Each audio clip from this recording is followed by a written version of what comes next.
So we are going to be looking at a scenario where the United States of America and Russia each form an empire at the same time, and after they have formed their empires, they go ahead and fight each other.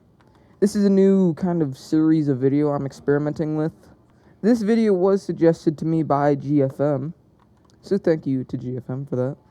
But we have the number 1 superpower in the world, and we have the number 2 superpower in the world. They're each going to form empires and then fight each other. If you guys do enjoy this video, make sure to like and subscribe.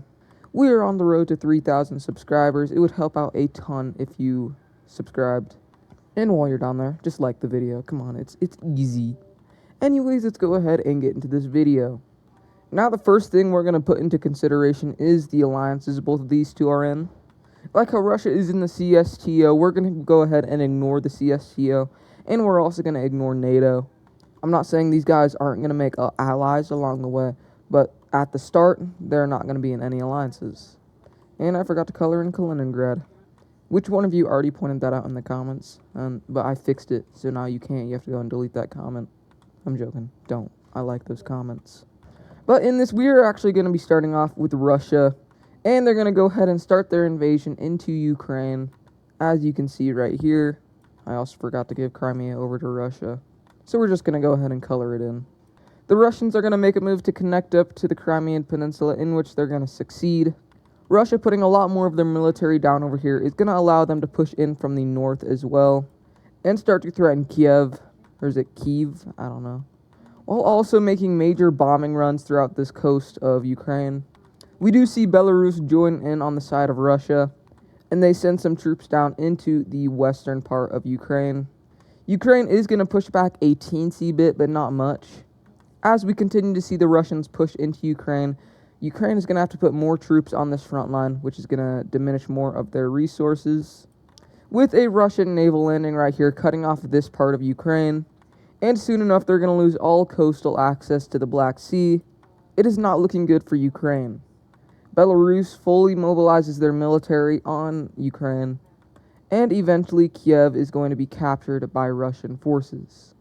With Zelensky fleeing over to western Ukraine, it's kind of free for Russia to move into the eastern parts over here, as most of the troops have also fled over to western Ukraine. Eventually, Ukraine is pushed down to here, in which we see the Belarusians, I think that's how you, the Belarus, and the Russians moving in, and eventually kicking Ukraine out of their home country. Zelensky flees to Poland, and the Russia-Ukraine war has ended. Inside of a peace treaty, we see the borders coming out like this. Belarus is going to annex these lands from Ukraine, as well as a little piece over here inside of northern Ukraine. Russia will annex the majority of Ukraine, and this is just going to become a puppet state of Russia. So the first war of this video has just happened. And now we need to go over to the United States. And we are just going to see the United States doing a quick run over the Caribbean, as well as going down and declaring war on Panama. We see the Americans with their super superior navy taking over the Bahamas. They make a landing inside of northern Cuba, splitting the island in half. And they also go ahead and make a landing inside of Haiti, taking over the whole country in a matter of days. Jamaica is going to fall. Dominica is going to surrender. And now with the United States being able to focus fully on Cuba, at least for now, we see them, just Cuba, getting absolutely destroyed. Many naval landings have taken place around this country, and we see the eastern half falling over to the United States. The United States is also going to sail down over to Panama, and they're going to take the Panama... for some reason, I can't remember what this thing is called. But they go ahead and take over the eastern part of Panama, or I guess southern, but we just pretty much see Panama falling. I don't even think they have a military. And in that amount of time, Cuba has also fallen. Inside of a peace treaty, we see all of the Caribbean falling over to the United States, and they fully annex Panama. The United States naval influence probably inside of the Caribbean is probably about all of this going down over here around... Probably about all of this is in the United States sphere of influence. Also can't forget about this. So they gained a lot just from doing this. But now we should go back over to Russia. As we go ahead and see Belarus joining up with the Russian Empire, I guess. And now Russia is very powerful right now. So they're going to take out their anger on the Baltics. But Estonia is going to join in on the side of the Baltics in this to help them. Because of the close Because of the close relationship between Estonia and Finland, Finland is going to help out their good old pal, Estonia. Russia is going to start by sending their troops into Lithuania, as well as invading from Kaliningrad to connect up with Kaliningrad with the rest of the Russian Empire. We go ahead and see the Russians taking the rest of the Lithuanian coast, and we also see them start a full-on invasion into Estonia and Latvia. Finland is going to start a push into Russia, but with heavy fighting, it is very hard for them to push into Russia. They do meet much success over up in the northern Karelian region, as these areas are much more keen to join up with Finland, at least in my thinking, I don't know. They cut off this area from Russia. As we could see, the Russians did not expect for Finland to have this much of success up in these northern regions up here.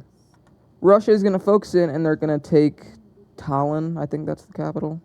And very quickly we see Estonia just get completely folded over to Russia.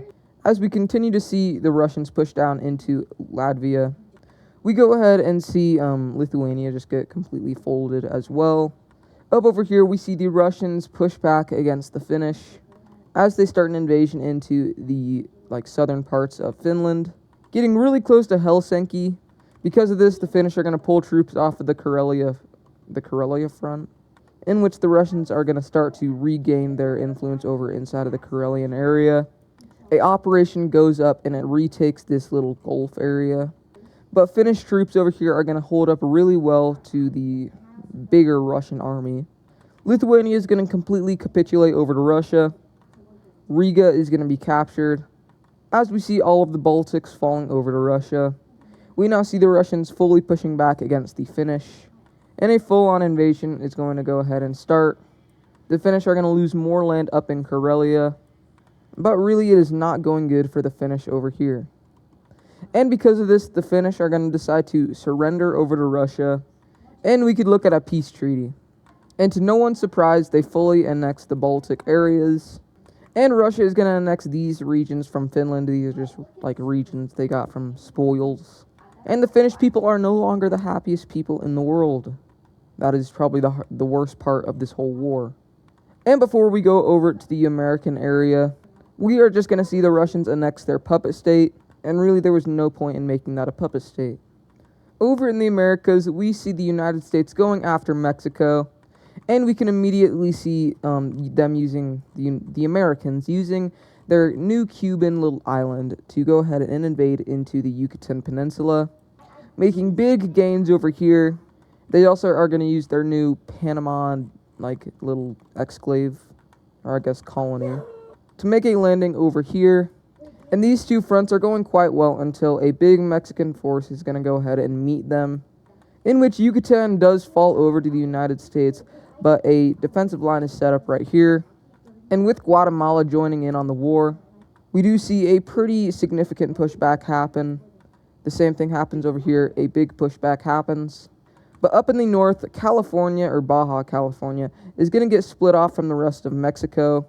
And we see a big push down into Baja California, as the troops here are going to have to flee to mainland Mexico, as the United States focused a lot of their forces on taking Baja California, in which now they can make some naval operations into the mainland areas of Mexico, as well as starting a push into Mexico from here, as well as crossing the Rio Grande River and invading into Mexico from Texas.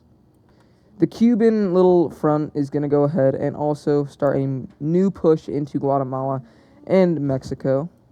We go ahead and see Panama, this little Panama colony, go ahead and also make a landing inside of the southern parts of Guatemala. And Guatemala is probably regretting joining in on this war, as we see their whole country kind of just get diminished. And now a lot of Guatemalan soldiers are fighting inside of the Mexican front, as now it is really just Mexico inside of this war, as they continue to lose land to the Americans down in the south. Mexico City is there, I believe.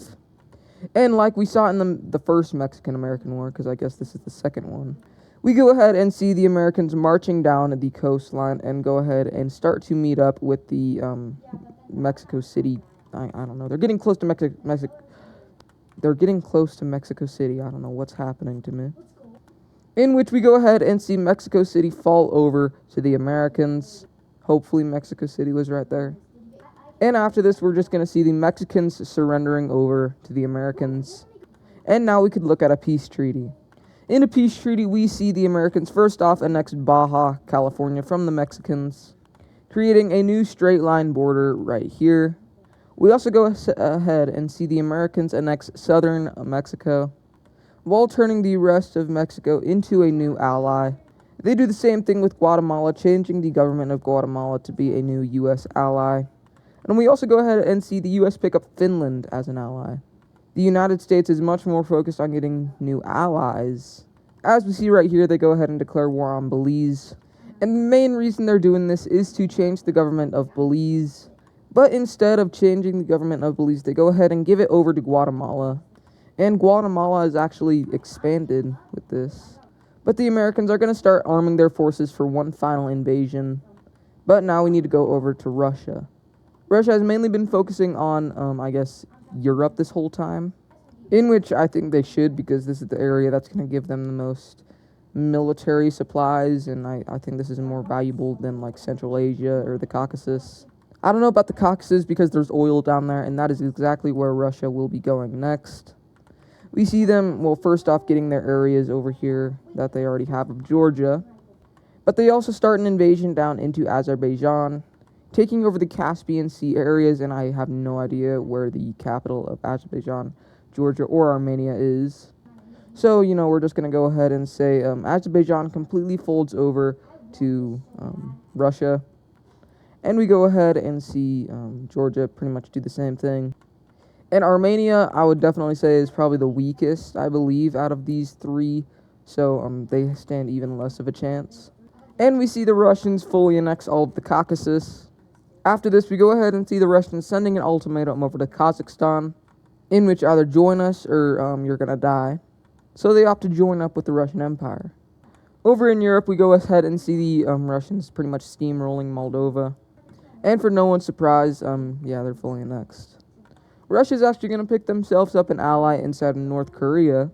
And we see them get an ally in Serbia, in which Serbia takes out an operation into Kosovo, or at least the semi-recognized Kosovo. We also see Serbia go ahead and invade into Montenegro. And I know in real life this is very unlikely because Montenegro and Serbia hold very close relations, I believe. But, whatever. Moving back over to the United States, we see them finally starting their massive invasion, in which they go ahead and declare war on Canada. And now this big war that the United States has been building up for can finally commence. We start to see the United States military... I do not know why that was that color. But we start to see them cross over from Michigan, as well as from New York. And with these two fronts, they managed to push the Canadians up because Canada really had no idea about this. And this front goes so well, they managed to take Toronto, which I'm pretty sure is the capital city of Canada. The United States put a lot of their military up inside of this northern or New England area. They cross over from Maine, but the Canadians do hold up some harsh fighting over here. Right here we go ahead and see Quebec just declare their independence. The United States makes a landing over here, if I can get the right color on. They make a landing and start pushing up this island. I really wish I knew what this area was called. Eventually all of New England is underneath... now all of New England is underneath the United States. Quebec pushes into this part of Canada right here, seizing it all for themselves. And we also start to see some divisions go out and start to capture a little bit more land. They're not really trying to gain land, they're more just trying to hold off a defensive front in case a Canadian militant group tries to charge. But it is right here where we see the bulk of American armies start to move up from the northern states, being Washington, Montana, and the Dakotas. We also start to see them focus in from Alaska. They managed to cut off Canada from the Pacific Ocean. And overall, on all of these fronts right here, it is not looking good for Canada. They lose access to the Great Lakes. And with all these fronts just collapsing in on Canada, we go ahead and see them surrendering. And now we can go ahead and draw up the peace treaty of the American-Canadian War. So first off, we go ahead and see Quebec getting their independence. And I'm pretty sure like this Newfoundland area is also going to go over to them because they invaded it. Then we go ahead and see the United States fully annex Canada. And just for simplicity, we're also going to go ahead and say the United States gets Greenland in this scenario. And with this, we could probably go ahead and say, I was going to color in the United Kingdom, but now that I'm double thinking it, I don't know if they would because the United Kingdom and Canada share a close relationship, and I don't know if the United Kingdom would support that. But we are going to give Russia one more ally, and that ally is going to go ahead and be Uzbekistan, just because the United States has an ally in Finland, and now they both have 3 allies each. But now I could go ahead and say, let's go ahead and start this war. And it's going to start with the, I guess, Russian Empire's invasion of Poland. The USSR starts an invasion, and they gain really well advantages down in the south, but up in the north it's a little bit stalled. And then we go ahead and see an influx of a big Polish pushback, and that is pretty much because the United States is directly supplying Poland. And after this has been found out by the Russian Empire, we can go ahead and say that the United States officially declares war on the Russian Empire. So I guess these colors should be switched, but, you know, it's whatever. Russia, not knowing that this one invasion would start a total war, did not put as much troops on this front of Poland. And now Russia is going to have to fight against a pretty well-defended Poland with tons of American supplies. Finland, up over here, is going to start an invasion back into, For some reason, I keep forgetting Karelia. But they also start to invade into these old areas where they lost inside of the Third or Second Winter War, I forgot. We see Poland invade up into Lithuania, into areas that are very welcome to the Polish's invasion. But really, this is as far as they get, as we see a major Russian army move down and just absolutely destroy a bunch of supply lines. They retake Kaliningrad and start to push back down in the south, which leads to them pushing back into the southern parts of Poland, as well as invading back into these northern areas. And really, they start to completely take over the coastline of Poland, and eventually they do reach the German border. And now it is way harder for the United States to actually put supplies in there.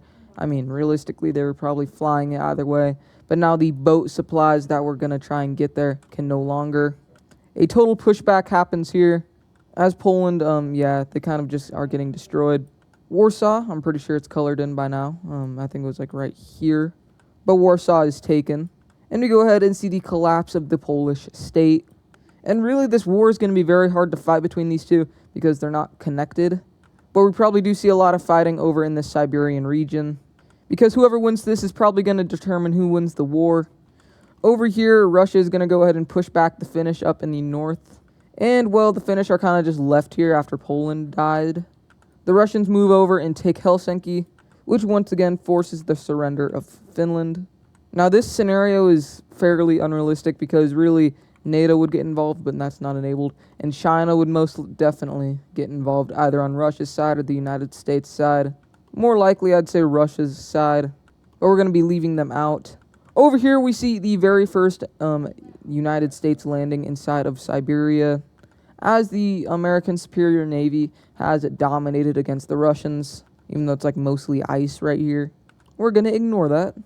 As the Americans move through this area, special trained troops to fight in very harsh climate areas are going to go ahead and push into the tail of Siberia. Russian troops in this area are forced down more and more until they flee, and all of this area is going to fall over to the United States. South Korea is going to join in on the side of the United States. And, well, we're just going to go ahead and say that South Korea is way more prepared for this war than North Korea was. Pyongyang, which I'm pretty sure is the capital of North Korea, is taken. And we go ahead and see a total push-up as North Korea was not ready for this. Kim Jong-un is assassinated, and North Korea has fallen. But we continue to see the United States push into Russian territory. Some forces start to go down into the Manchurian area. A naval operation takes this island right here. And over in the east, it is not looking good for the Russian Empire. Also want to say no nukes. Because if this happened, most definitely nukes would be fired from all over. We continue to see the United States push down into these habitable regions of Asia along the Chinese border, now moving across into the Mongolian border, and they're really not facing any sort of pushback, like harsh pushback.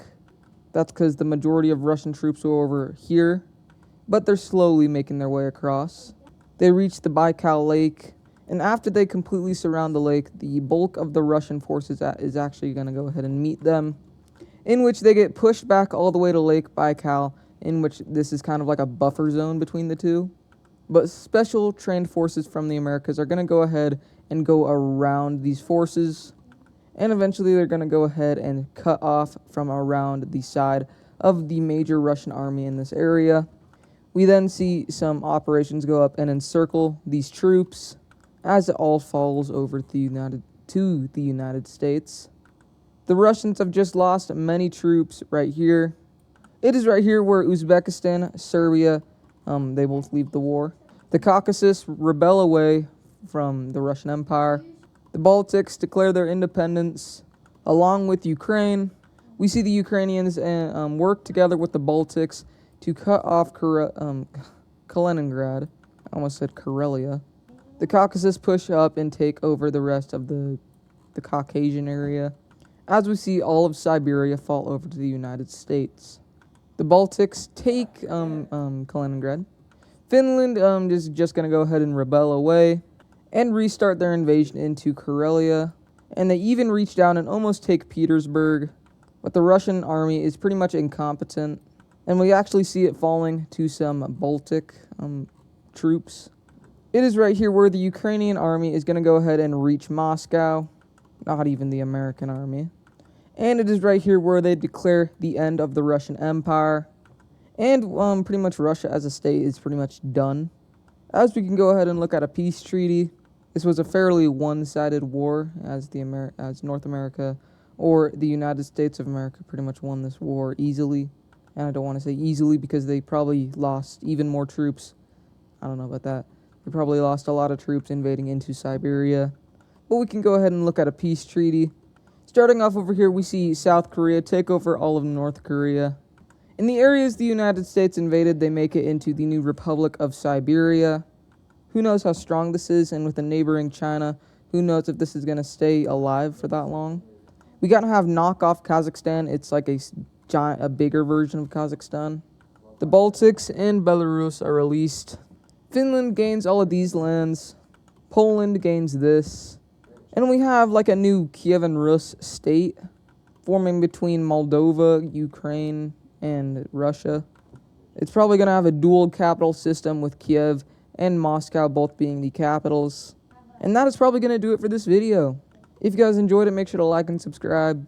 And if the video you guys want is next is what if China and India both formed an empire and then fought each other next, make sure to like and subscribe. If this gets to 100 likes on this video, then I will do that.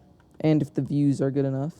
Because I'm not going to continue a series if it's not getting credible enough views. Anyways, I will see you guys in the next video. Goodbye.